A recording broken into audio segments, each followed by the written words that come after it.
What's going on, good people? I'm back with another great video bringing you that financial literacy.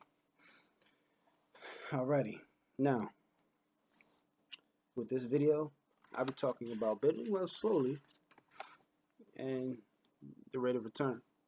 Got a nice rule for you guys coming up. I'll be talking a little bit about, but a solid foundation takes time to build. Trees don't grow big overnight. Avoid get-rich-quick impulses. Hot stocks and rising real estate markets can sound appealing, but one wrong pick can set you back big time from your savings goal. Investing is not gambling. You must understand how money works, have a game plan, and stay disciplined with your action plan until you reach your goal. Discipline, discipline, discipline. I tell you that all the time, right? The rate of return. The power of compound interest.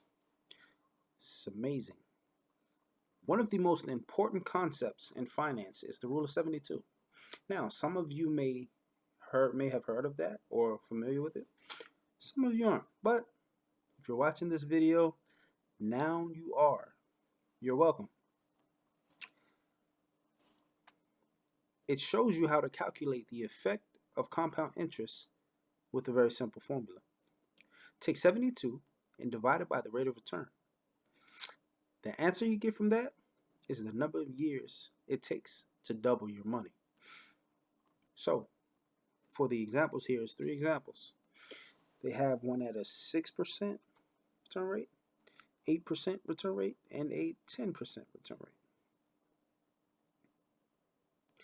At a 6% return rate, 72 divided by 6 equals 12.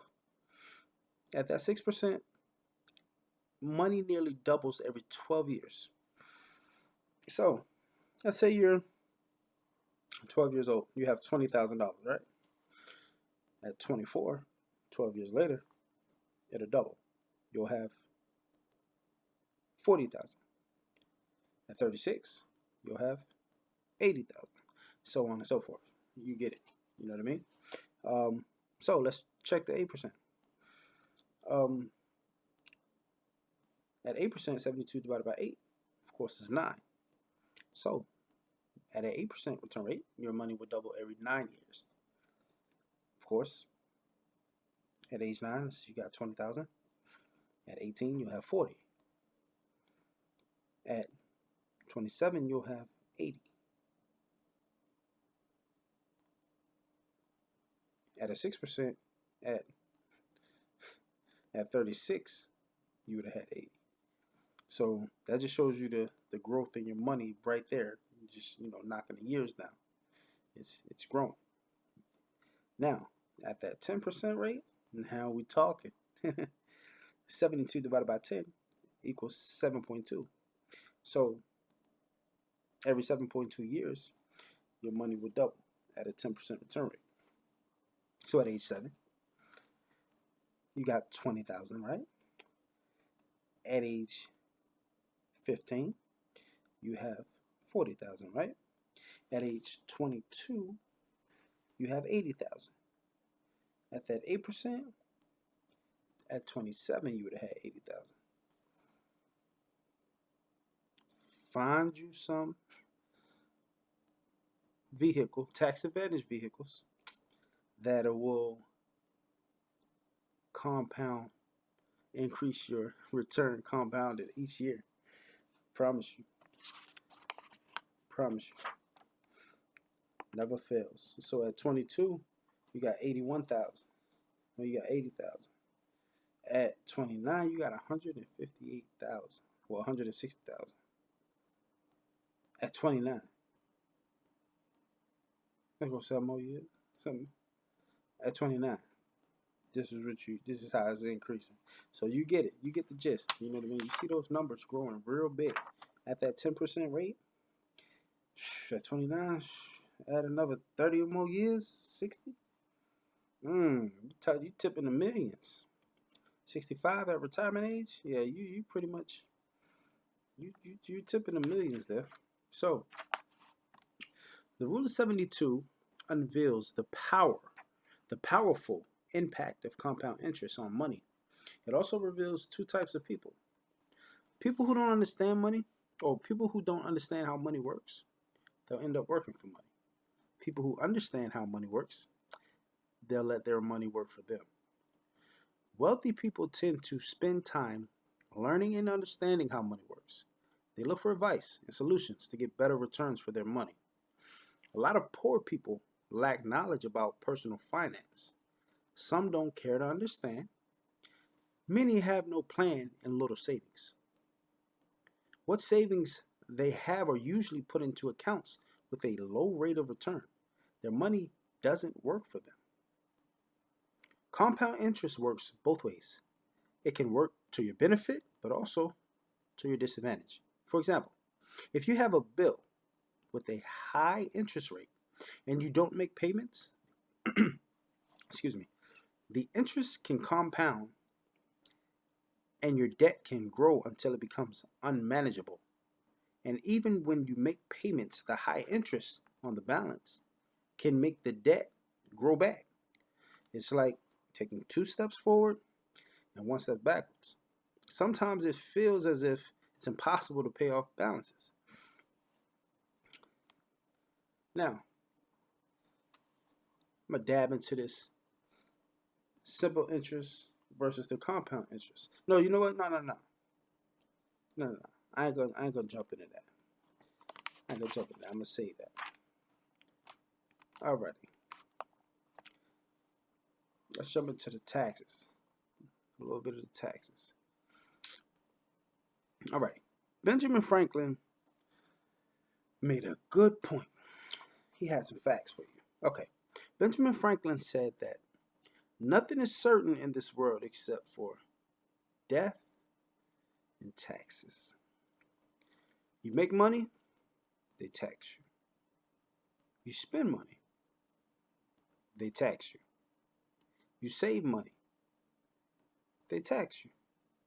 You die, they still tax you. Interesting, right? Taxes is something else, man. From sales tax to income tax to property tax to estate tax to every other tax, anywhere you turn, the tax collectors are waiting. One bit of good news is that the highest current U.S. federal income tax rate is rather low compared with the past. It was over 90% during President Kennedy's time and 70% at the beginning of Reagan era. Today, the top tax bracket is lower, but if you add state income tax, the total may be higher. For current tax rates, visit the IRS.gov. But just a little on that. A taxing issue. Taxes may have a big impact on your money. Any savings and investment strategy must consider the tax impact on it. What is your current tax rate? Do you know? What will the tax rate be in the future? Will taxes rise or fall? Let's look at the challenges ahead. The shrinking Social Security tax base. As mentioned, since 1945, when Social Security began, workers per retiree shrank from over 40 to about 3 today, and the number continues to decline. Due to the aging demographics of the U.S. and Canada, governments will have a hard time sustaining the existing programs of Social Security and the Canadian Pension Plan, and the general benefits that seniors receive today. Mounting debts. As of January 2018, the U.S. debt stands at $20 trillion, a burden of $63,103 per citizen.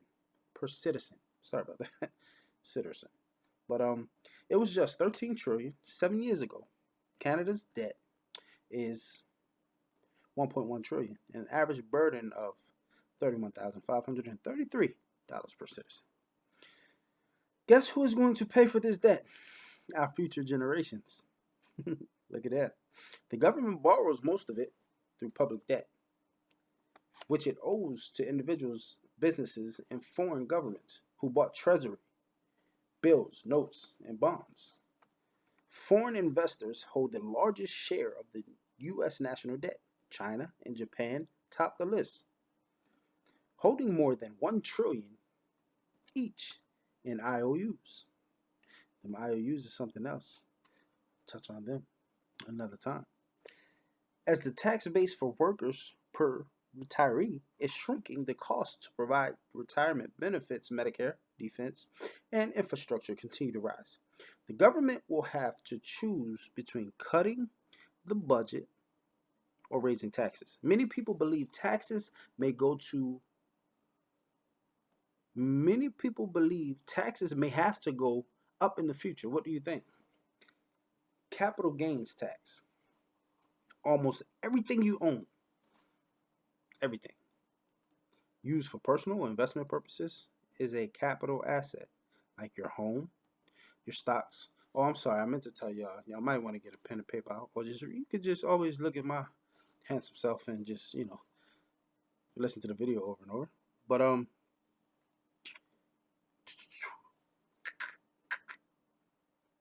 right, boom, boom. Almost everything you own and use for personal or investment purposes is a capital asset, like your home, stocks, and bonds.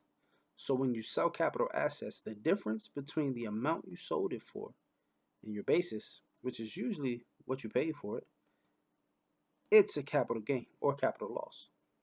Capital gains on assets held for less than 1 year are a short-term gain and usually taxed at ordinary income tax rates.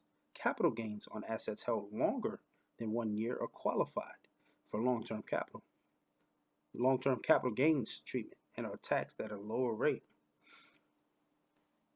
Tax now, tax later, tax advantage. Where does your money go? Let's take a look at the tax treatment on gains on different types of investment accounts. Where do you put your money? You have tax now, tax later, tax advantage.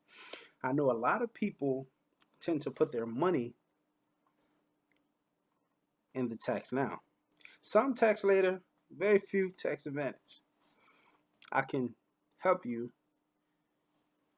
get into that tax advantage side of things. It's beautiful. But examples of tax now accounts are checking, savings, CD, stock, mutual fund. Now, tax now, for people who don't know what tax now is, you pretty much pay the taxes on the seed of your investment. You pay the taxes on the seed, and you're good for later. Now, tax later, your 401ks, your 403bs, IRAs, your SEP IRAs, annuity, pension. Those are tax later. Those are, you defer your taxes. You know what I mean? Tax later, you defer them. So you don't pay them up front. You don't pay them on the seed. You pay them on the harvest, which is a big amount. You know what I mean? So it's crazy. So tax advantage, however, have many tax advantages. You got the Roth IRAs, 529 college savings, municipal bonds, health savings accounts, life insurance, long-term care benefit.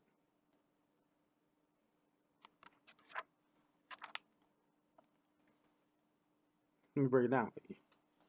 And tax now.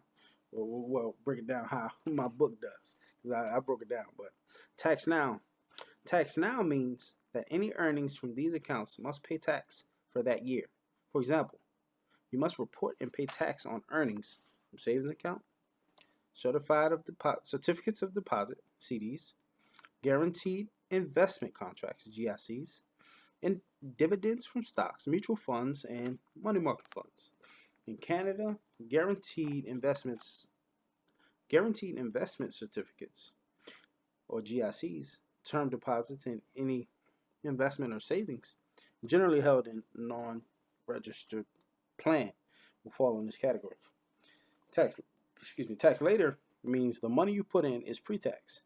Pre-tax money deposited in an account is money that you have not yet paid income tax on, but you'll definitely be paying tax later when you withdraw it. These accounts are also called tax deferred. In the U.S., tax deferred accounts commonly take the form of IRAs, 401ks, 403bs. In the U.S., when you begin to take your money out after 59 and a half, you'll be taxed at ordinary income tax rates. But if you take money out before 59 and a half, you will get a 10% penalty with few exceptions. In addition to taxes, also, you can keep money there forever. You must start withdrawing it when you reach 70 and a half, or pay a 50% penalty on the amount you have shown, or the amount you should have withdrawn. Now they're making you take your money out. They give you that time. But it's like, you gonna make me pay taxes on my money that I'm saving, that y'all just, taking out of my, checks. I'm telling you, you gotta get them tax advantages. Get them tax advantage accounts. Get the tax advantage accounts. Now, it's silly. Like, you really gonna make me pay taxes on my money? So I don't gotta pay you to hold it, but I give you my money to hold. Save it for me, I'll get it in a few years. When I come to get it, first off, you giving me an age limit before I can even start pulling without being taxed, without being penalized. Then, so this is my money that I'm given a time frame on when I can pull. Let's say I run into a financial issue 5 years from now. I should be able to pull my money without being taxed or anything, or penalized. You know what I'm saying? They getting this. How in the world? That's just ridiculous. So I want to pull my money out. Oh, so I get a penalty. Not only do I get a penalty, but there's some tax implications as well. Really? You know what I mean? They chopping your money. The 401ks. I told you in one of the previous videos. The 401ks, nah, they ain't as good as y'all think. Cause you get the tax. It's no tax advantage. You get taxed so much. Shit, you're gonna come out there. You're gonna be like, well, damn. You know what I'm saying? Like you don't get all your money back. You don't get your full harvest.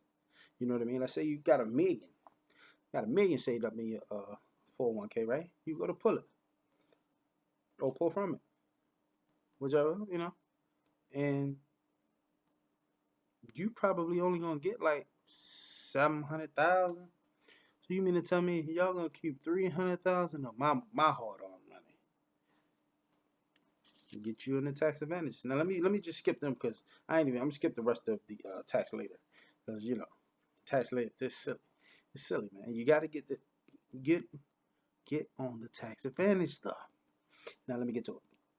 Tax advantage means you generally won't pay tax when you withdraw money from your account. Tax advantage investments money is after tax money because you have already paid taxes on it. Roth IRAs, 529 college savings plans, TFSAs, and life insurance policies values that are accessed through partial surrenders or withdrawals made in the form of loans, get tax-exempt distributions. These funds remain tax-free. Let me say that again. These funds remain tax-free as long as the policy remains in force. In the event of a lapse, any distribution in excess of premiums paid are immediately taxable.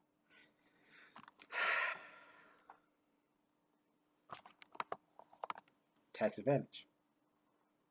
I'm going to leave y'all with that. Set you up some tax advantage accounts. Get your financial house built properly. Implement the wealth formula. Man, y'all getting somewhere. Telling you. But I'm going to leave y'all with that. Get you some tax advantage vehicles. Put your money in some tax advantage vehicles. and I got all that. Again, I'm gonna leave my email in the description of this video. Definitely tax advantage vehicles. Again, tax advantage vehicles. That's how the wealthy transfer their money. And there are life insurance policies that have living benefits.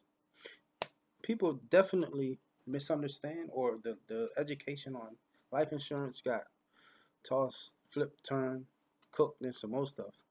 Because people really don't understand. You know, if the average person, they might, when life insurance is brought up, they're thinking, oh, so I'm just giving money to somebody when I die. Trust me, it's a lot more flexible life insurance policies that'll change your life, really, and that'll really set you up. The generational wealth for your family can start with you. I'm telling you, get them tax advantage vehicles. That's where you want your money. See y'all next video.